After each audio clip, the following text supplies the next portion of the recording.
जब भी इंडिया में कोई बड़ा टैक्स फ्रॉड पकड़ा जाता है ना, तो एक सवाल हर किसी के दिमाग में आता है। इतना बड़ा स्कैम हुआ कैसे? क्या सिस्टम सो रहा था? और सबसे इम्पोर्टेंट, सीए कहाँ थे? आज की वीडियो में हम किसी एक केस का नाम लेने नहीं आए। आज हम पैटर्न समझने आए हैं। इंडिया के सबसे बड़े टैक्स फ्रॉड्स के पीछे सिर्फ क्रिमिनल्स नहीं होते, कभी कभी क्वालिफाइड प्रोफेशनल भी होते हैं। और आज हम देखेंगे टैक्स फ्रॉड होता कैसे है, सीए की रिस्पॉन्सिबिलिटी क्या होती है और सीए फेल कहाँ होते हैं, जानबूझ के या अनजाने में। ये वीडियो सिर्फ सीए स्टूडेंट्स के लिए नहीं, ये वीडियो सिस्टम समझने के लिए भी है।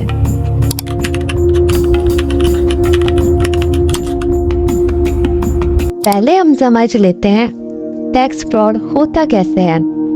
लोग सोचते हैं टैक्स फ्रॉड मतलब इनकम छुपाली। रियलिटी, टैक्स फ्रॉड बहुत ही रेयर होता है। Fake invoices, shell companies, bogus purchase, circular transactions, input tax credit का मिसयूज, कैश रोटेशन। और ये सब एक दिन में नहीं होता, एक आदमी से नहीं होता। इसके पीछे होते हैं प्लानर, एक्सिक्यूटर, अप्रूवर और समटाइम्स साइलेंट वॉचर। यहीं पर सीए का रोल आता है।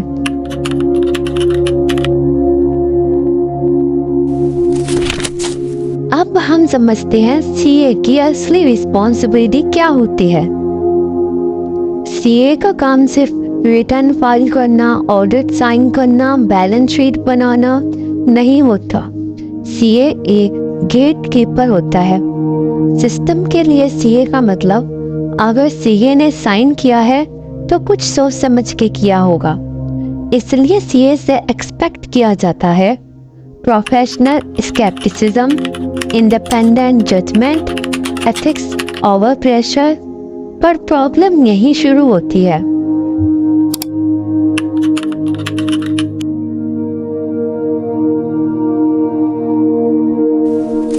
तो अब हम बात करते हैं अपने मेन टॉपिक की, सीए फेल कहाँ होते हैं। First, blind trust in client. Client पुराना है, क्लाइंट पावरफुल है, क्लाइंट मना थोड़ी करेगा। यहीं से फ्रॉड का गेट ओपन होता है। सीए का रूल होना चाहिए ट्रस्ट बट वेरीफाई। पर जब वेरीफाई नहीं होता तो सीए अननोइंगली फ्रॉड का पार्ट बन जाता है। सेकंड, प्रेशर और फियर। क्लाइंट का प्रेशर, जॉब का डर, फीस का लालच, और सीए बोलता है सिर्फ 1 साल के लिए है, मैं बस डॉक्यूमेंट्स देख रहा हूँ। पर लॉ ये नहीं देखता है कि प्रेशर था या नहीं। लॉ सिर्फ ये देखता है साइन किसने किया। थर्ड, नॉलेज तो है पर करेज नहीं। बहुत सारे सीए गलती पहचान लेते हैं पर बोलते नहीं, क्योंकि कन्फर्टेशन नहीं चाहते, रेपुटेशन का डर, कंफर्ट जोन। और यहीं से सीए प्रोफेशनली फेल होते हैं।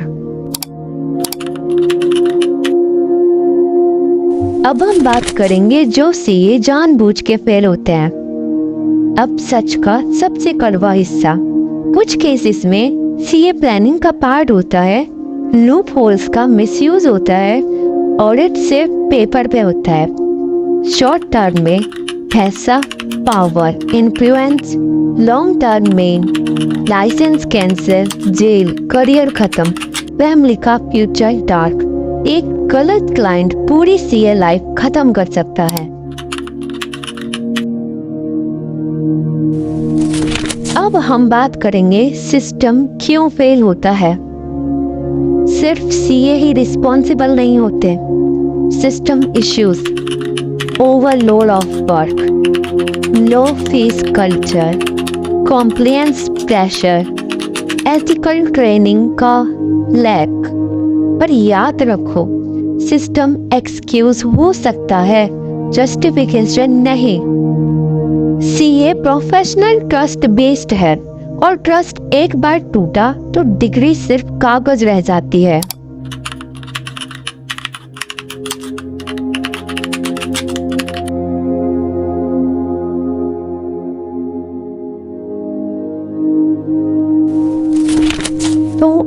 बात करेंगे इस वीडियो के मोस्ट इम्पोर्टेंट टॉपिक की, सीए स्टूडेंट्स के लिए सबसे बड़ी लर्निंग की।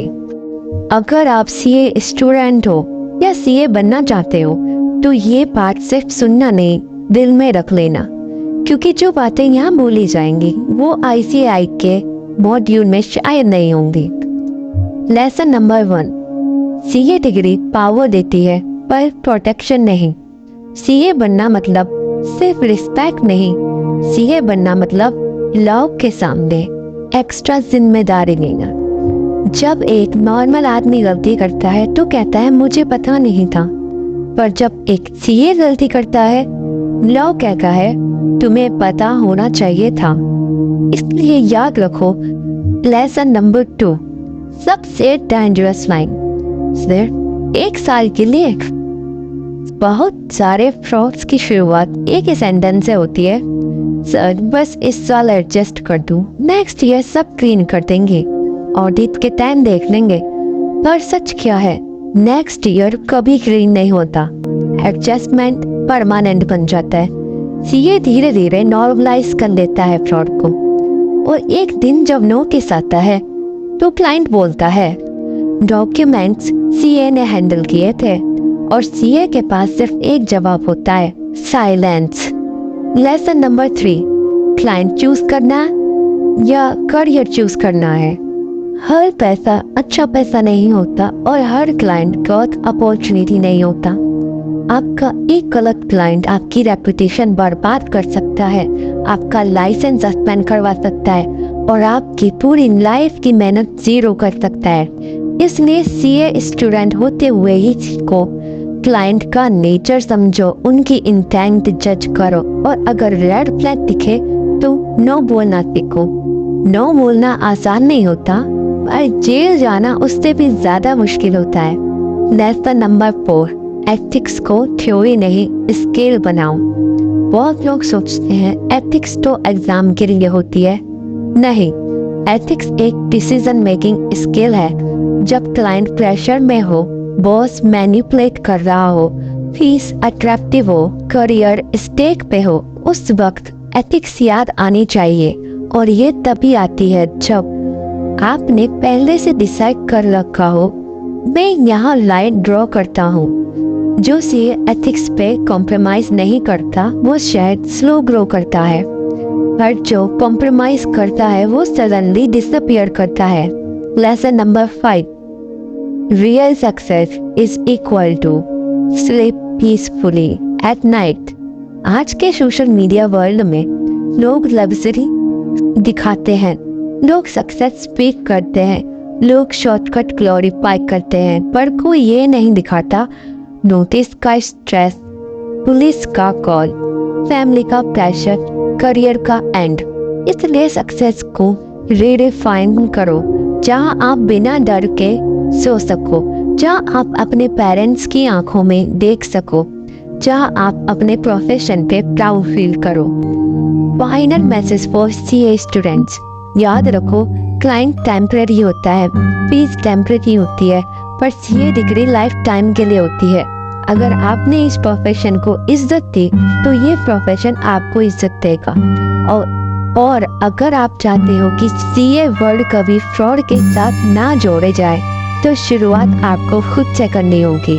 और अगर आप चाहते हो कि ये प्रोफेशन रिस्पेक्ट में रहे तो शेयर करो ये वीडियो, लाइक करो और कमेंट में बताओ क्या आज एथिक्स सर्वाइव कर पा रही है। मिलते हैं नेक्स्ट वीडियो में एक और अनकंफर्टेबल ट्रूथ के साथ।